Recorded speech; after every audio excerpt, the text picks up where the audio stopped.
네, 북한이 어제 미립북 혐의로 북한에 억류하고 있던 우리 국민 주원문 씨를 판문점을 통해 우리 측에 송환했습니다. 갑작스러운 주 씨의 송환 결정으로 과연 북한의 의도가 무엇인지 다양한 해석이 나오고 있는데요. 전문가와 함께 분석을 해보도록 하겠습니다. 국방연구원 이창영 안보전략센터장 그리고 YTN 김희준 통일외교 전문기자와 함께하겠습니다. 어서 오세요. 안녕하세요. 네, 맞습니다. 바로 어제 이 시간에 속보로 전해드렸던 것 같아요. 북한에 억류돼 있던 주원문 씨. 5개월 만에 이제 국내로 송환 결정이 됐는데요. 어제 오후에 판문점을 통해서 들어오는 화면이 포착이 됐어요. 먼저 보고 말씀 나누도록 하겠습니다.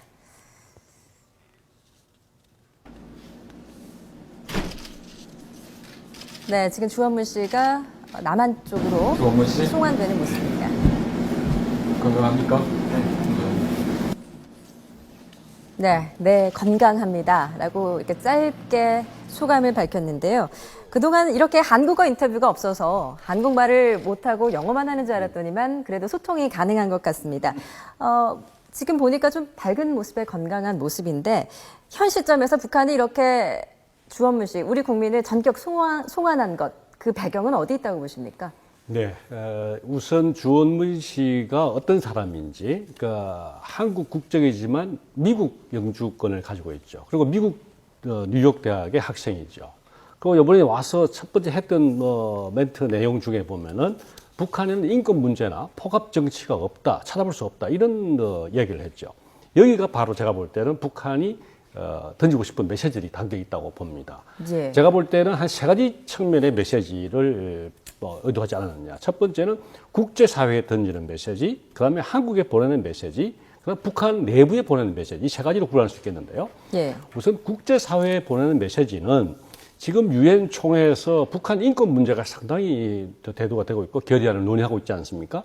이런 국제사회의 그런 북한 인권 문제 거론에 대해서 그렇지 않다 하는 것을 메시지를 보내는 것이죠. 특히 지금 10월 16일 날은 한미 정상회담이 있을 것이고 또 10월 말 11월 초에는 한중일 정상회담이 계획되어 있고 예. 그 외에도 또 세계적으로 APEC 회의 등이 계획되어 있죠. 이런 데서 북한의 인권 문제가 이렇게 심각하지 않다 하는 것을 국제사회에 던지는 메시지로 볼 수 있고요. 두 번째는 이제 한국 내부에 보내는 메시지였죠.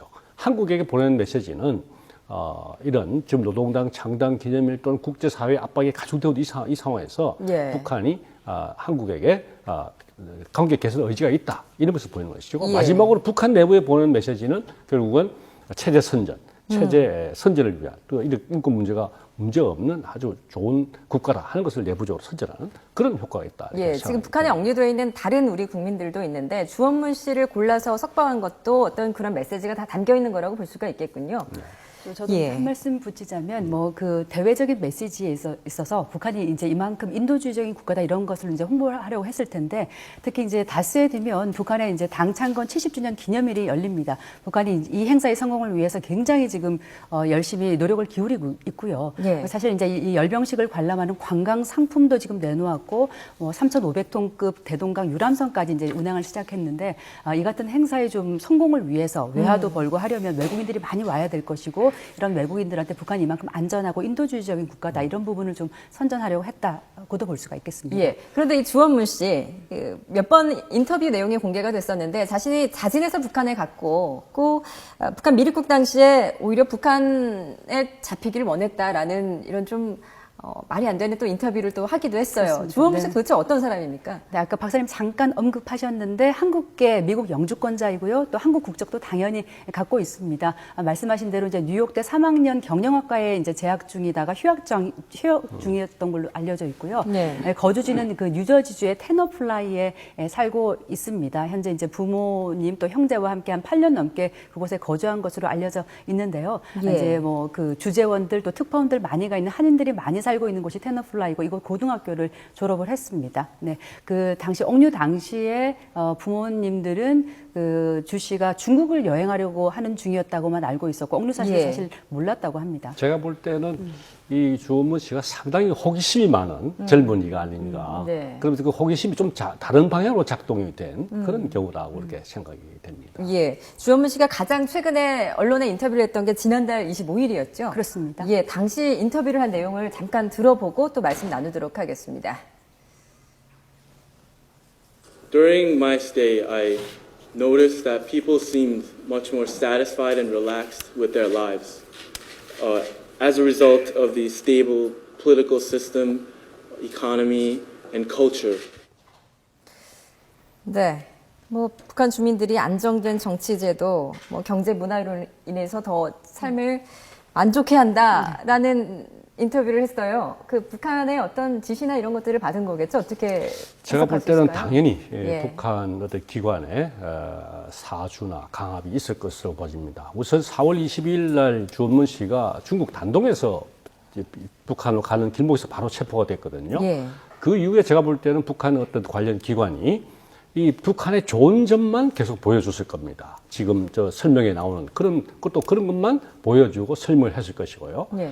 그러나 숨길 수 없는 부분이 있죠. 저도 북한에 한 열흘 정도 체류한 경험이 있는데요.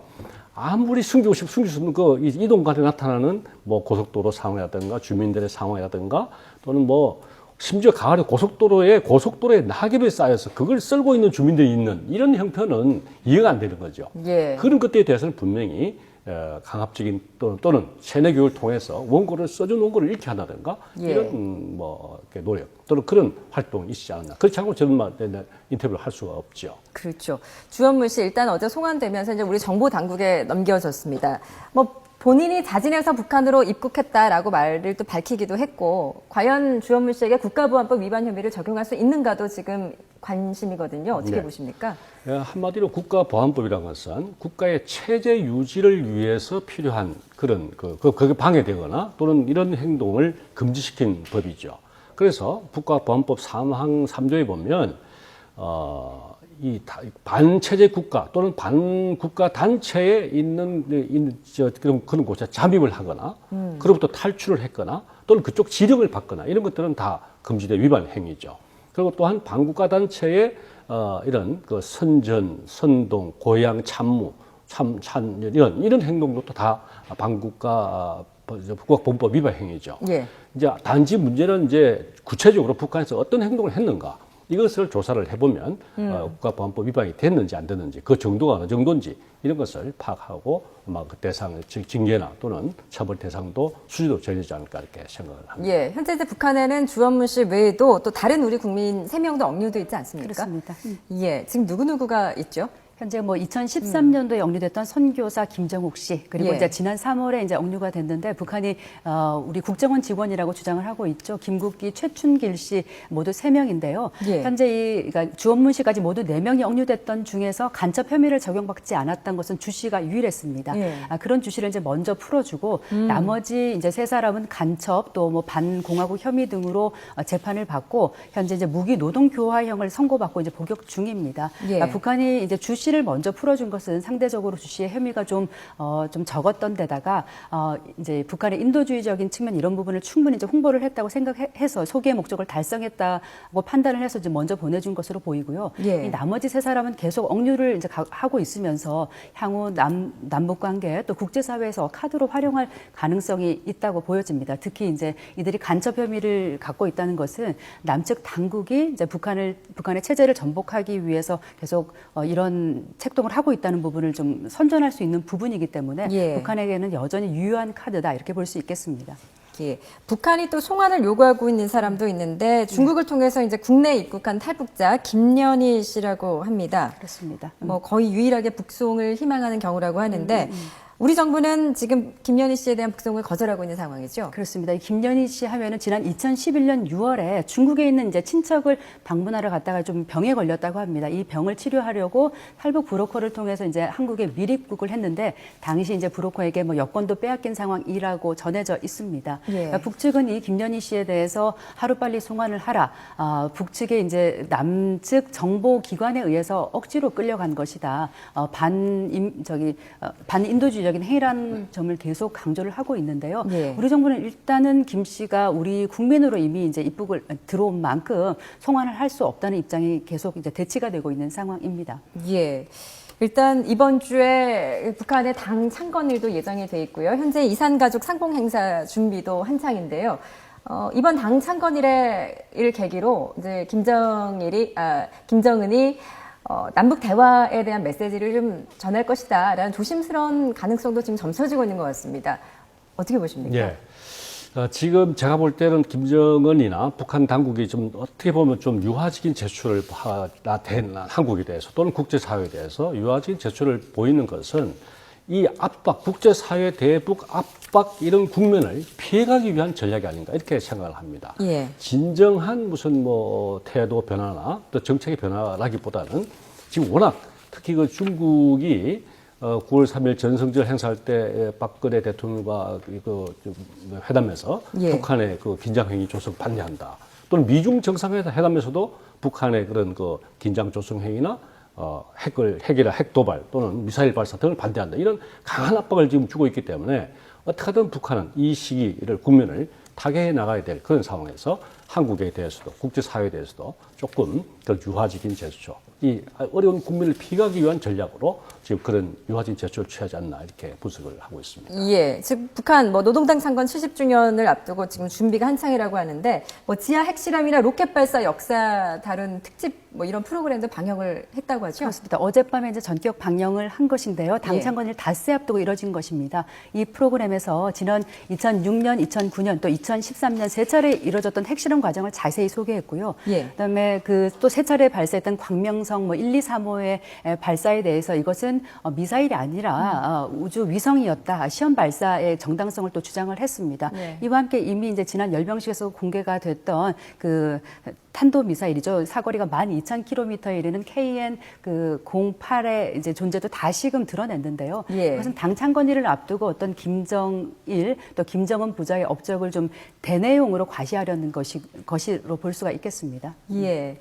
뭐 이런 가운데 지금 뭐 남북 간의 대화 모두가 뭐 무르고 있고 있는 것처럼 보이지만 아직 도발 가능성도 좀 남아 있는 것 아니겠습니까? 네, 그렇죠. 예, 어떻게 보십니까? 특히 이제 지난번 유엔 총회 때 리수용 북한 외무상이 아직도 유엔 총회 기조 연설을 관해서 장거리 로켓 발사 또는 핵실험의 이런 당위성을 피력한 적이 있죠. 네. 지금 북한의 상황을 보면 지금 노동당 창당 70주년을 전후해서 어떻게 하든 간에 이제 핵 경제 병진 노선 두 개에 관한 성과를 지금 내놔야 될 시기입니다. 예. 그래서 로켓 발사, 장거리 미사일 발사를 통해서 축포를 하나 띄우고 싶은데 북한 내부를 보면은 그런 축포를 띄우고 미사일 발사를 해야 되는데 외부를 보면 외부의 압박이 워낙 강하기 때문에 예. 지금 김정은은 상당한 딜레마에 빠져서 이러지도 못하고 저러지도 못하는 그런 상황인데 아까 말씀드린 이런 압박 국면을 피하고 난 다음에는 언제든지 그런 도발의 가능성은 있다고 볼 수 있겠습니다. 예, 북한 같은 경우는 그동안 계속 강운 전략을 펼쳤기 때문에 지금 이번에 주원문씨를 전격 송환하면서 뭔가 화해 무드를 조성하는 것처럼 보이다가도 또다시 뭐 16일로 예정된 한미 정상회담 이런 데 영향력을 행사하기 위해서 또 로켓 발사나 이런 무력 도발할 가능성도 있는 건 아니겠습니까? 그렇죠. 예. 앞에 말씀드린 대로 북한 내부를 들여다보면 어떤 형태는 지금 그 이 핵 경제 병진 노선의 앞에 군사 분야의 병진 노선의 성과를 지금 내놔야 되는데 경제도 좋지 않기 때문에 예. 그 분야를 어떤 형태로 내는 방법은 미사일 발사나 또는 이런 그 핵실험 등으로 해서 그동안의 군사적 성과를 과시를 해야죠. 예. 그런 측면에서는 얼마든지 좀 긴장을 조성하고 우리 8.25 합의에 그런 위배되는 비정상적인 상태를 할 수도 있다고 생각합니다. 다만 조금 주목해야 될 것은 이제 그 중국의 서열 5인 류인산 이제 정치국 상무위원이 이번 당창건 기념일에 방북을 하기로 했는데요. 예. 이것은 이제 그동안 경색됐던 어떤 북중 관계 개선의 신호일 수가 있겠고요. 예. 특히 이제 북측이랑 북중 간에 이런 교감이 이루어졌다는 것은 북한이 당분간은 이제 어떤 도발을 조금 유예를 하면서 상황을 보겠다는 것일 수 있거든요. 예. 그리고 특히 이제 류인산과 김정은의 면담 과정에서 향후 뭐 시진핑과 김정은의 첫 뭐 정상회담 또 모색이 된다면 북한의 입장에서는 중국의 체면을 생각해서라도 당분간 도발을 좀 유예하고 있을 가능성도 적지 않다고 볼 수가 있겠습니다. 예. 더더구나 그 류인산 중국 정치국 상무위원은 당 중앙 서기처석이거든요. 그러니까 중국 공산당의 시진핑은 주석이고 당의 실질적인 책임자입니다. 그래서 북한의 노동당, 그러니까 중국의 공산당과 북한의 노동당, 당대당의 이 협력을 하는 그런 고위급진 인사가 간 것은 이제 중국 입장에서는 북한을 관리에 너무 방치를 해놓고 이게 적대시해서는 안 되는 그런 상황이고 예. 또 북한의 입장에서는 중국과 파국을 가서는 안 되는 이런 이제 두 국가 두 양측의 입장이 어느 정도 이렇게 맞아떨어져서 이번에 방북도 하고 그래서 어떤 논의가 앞으로 어떻게 진행될 것인지 우리가 두고 봐야 될 예. 문제라고 생각합니다. 이런 식의 이제 이산가족 상봉 준비가 맞물려 있어서 과연 이산가족이 또 예전처럼 무산되는 게 아니냐 또 이런 우려도 있는데 부디 남북관계가 그러니까 이렇게 훈풍이 계속 이어져서 이산가족 상봉도 예정대로 이루어졌으면 좋겠다는 바람입니다. 지금까지 국방연구원 이창영 안보전략센터장 그리고 YTN 김희준 통일외교 전문기자와 함께했습니다. 말씀 잘 들었습니다. 네, 감사합니다. 고맙습니다.